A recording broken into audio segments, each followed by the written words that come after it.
Coincidences in general always tend to surprise us or even leave us with more questions than answers. The different coincidences can be exact, random, unexpected, partial. There's even a so-called synchronicity. The truth is, music is not exempt from those events.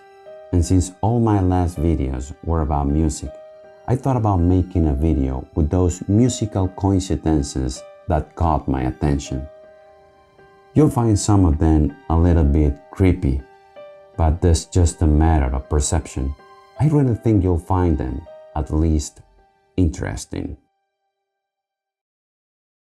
Circular reference. This story begins with the disappearance of a 17-year-old teenager from her home in the United Kingdom. As suspected, the incident triggers alarms in the city.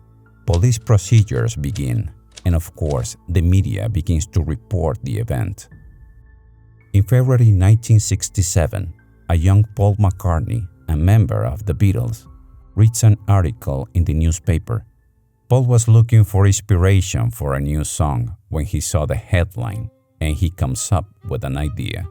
He begins writing a story about a girl who runs away from home.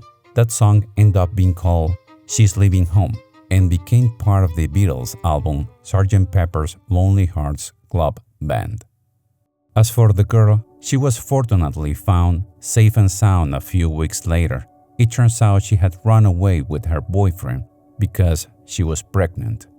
Sometime later, the girl hears the song and is moved by the line stating that the girl in the song, despite having everything, had felt alone her whole life due to her parents' lack of attention.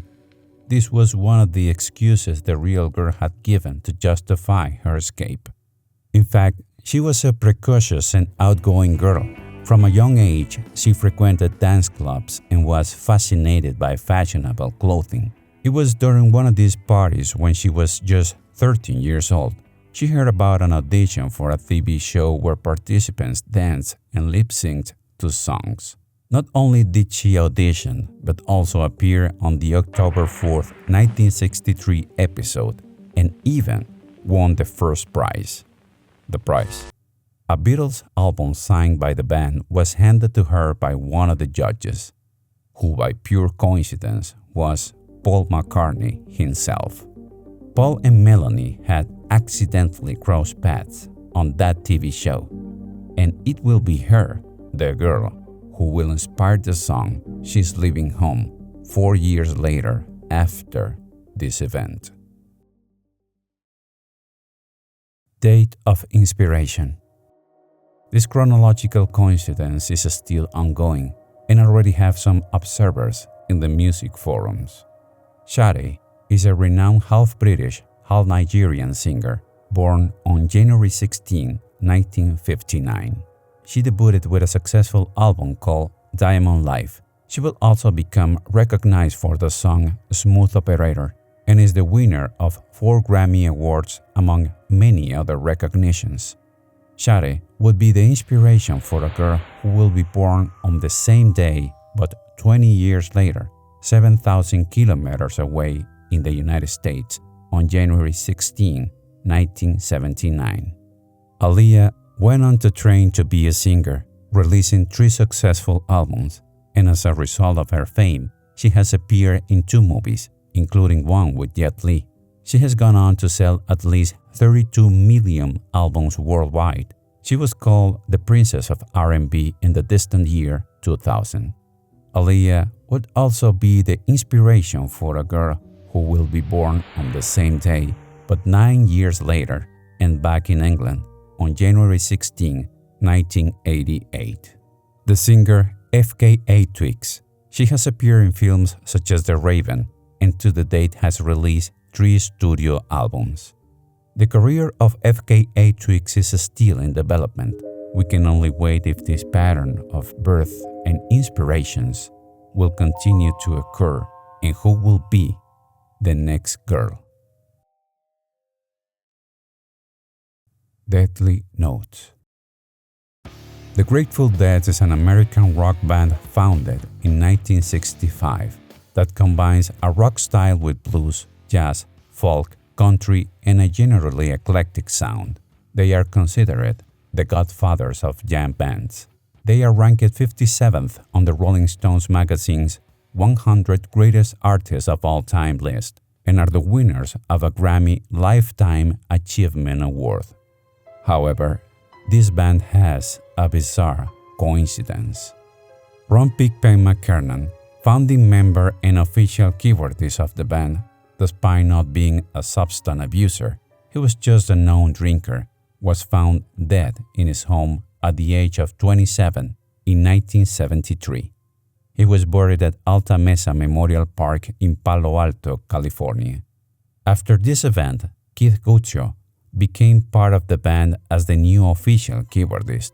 He was not very interested in popular music, but after seeing a performance of the band, he got to know them and eventually became part of the band. His contribution with the keyboard was one of the strangest and most complicated arrangements the band had ever had. On July 23, 1980, he was a passenger in a car when they had to avoid a group of children playing in the street and crashed head-on into a truck. Keith died as a result of his head injuries. Brent Mydland, who was born in Germany and came to the United States when he was only 1 year old, was the son of a Norwegian chaplain in the U.S. Army. He trained as a pianist with the classical organist as a reference. He joined the band Grateful Dead as an official keyboardist, but also has great contributions in the area of songwriting, officially participating in at least 6 of them. He was also well known for the use of scat, which is a type of vocal improvisation in which you sing, but without actually saying words, something like singing melodies and rhythms. On July 26, 1990, after friends had not heard from him for days, they went to his house and found him dead. He died in his room. The cause of death was due to a substance overdose. He was 37 years old. Vince Welnick, an already relatively well-known keyboardist who had had other successes with the band The Tubes, reaching high rotation on the then MTV Music Channel. He also participated in 2 films and was inducted into the Rock and Roll Hall of Fame. He then joined the band as the official keyboardist. It is said that Vince has hundreds of hours of recording that had not yet been released. In 1997, he is diagnosed with cancer. Even so, he decided to participate in the band's tour and then undergo treatment. In December 1995, while inside of the tour bus, he takes a bottle of Valium and ingests 57 pills. He was discovered by his manager and was taken to the emergency room and then to a treatment, eventually recovering. Unfortunately, he was also separated from the band. For years, he tried for a reunion, but his behavior was excessive and he was rejected multiple times. On June 2, 2006, after drinking a bottle of liquor, he goes to a hill near his house. His wife discovers the bottle and goes out to look for him. She managed to see him in the distance and screams his name. He stops, turns around, and proceeds to his throat. Despite medical attention, he is pronounced dead 1 hour later. The Grateful Dead band officially split up in 1997, only reunited again in 2015 for a special concert for the band's 50th anniversary. The keyboardist for that concert is alive and healthy. Timeless neighbors. This geographical coincidence connects 2 musicians. They both live on the same street in London, Brook Street, just 1 house away from each other. Both residences have been restored and converted into museums. Both were recognized for their ability to improvise, one in the classical Baroque music genre and the other in rock. And you will notice by the musical genres that they are quite different. That is because both stars, despite having all the above in common, were born 200 years apart. We're talking about Jimi Hendrix, one of the greatest guitarists in the history of rock, and George Handel, who was one of the most famous composers of the Baroque era in opera, oratory, and instrumental music. While he was alive, Jimi Hendrix became aware of this coincidence and bought one of Handel's most famous compositions. He also used to joke that Handel appeared to him in the mirror when he was shaving.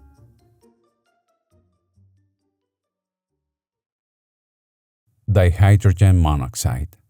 Whitney Houston, a very famous singer especially during the 80s and 90s, known for her song I Wanna Dance with Somebody, reaching maximum popularity with the movie that revived the practice of promoting films through a musical album.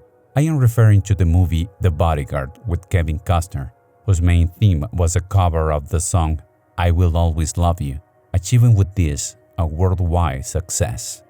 Whitney and her daughter Bobbi share a macabre coincidence.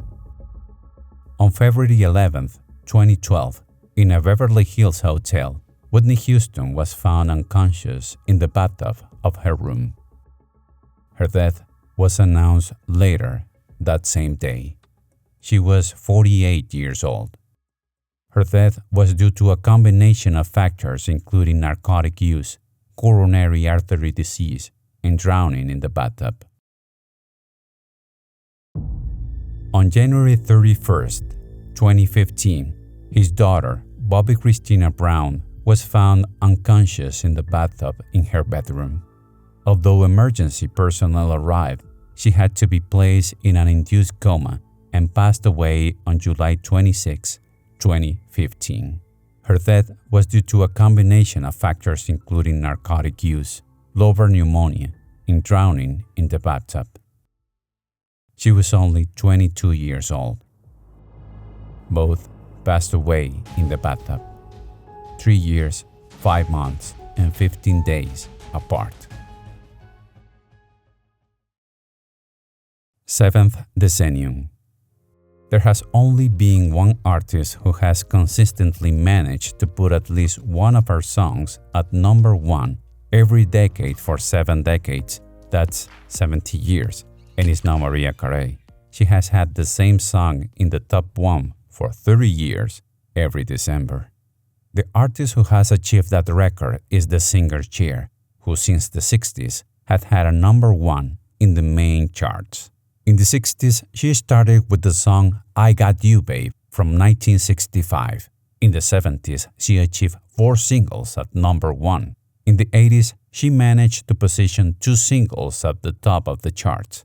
In the 90s, she achieved a monumental success with this album Believe, where she reached number 1 in at least 10 countries and obtained platinum albums in 18 countries.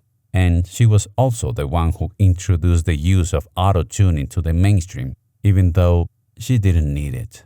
In the 2000s, she managed to position 3 singles, and finally 2 singles, one in the 2010s with Woman's World, and the last one in 2023 with DJ Play a Christmas Song. So, Cher managed to spawn 7 decades of success. That is a highly profitable coincidence. And if that is not enough, she also won an Academy Award in 1988. I hope you enjoyed this video, which is a bit different from my last videos. I think that after making 3 documentaries, I needed a slightly different topic just to clear my mind. If you have something to add, or you think I can improve something on my videos, you can write it in the comments below. Also, if you have an interesting story, you can share it too. If not, you can simply give a like. That also helps. The channel continues to grow, and I'll be producing more videos. There's also a few other videos in re.mental. I hope you can enjoy them. I am Rash, and I'll see you in another re.mental video.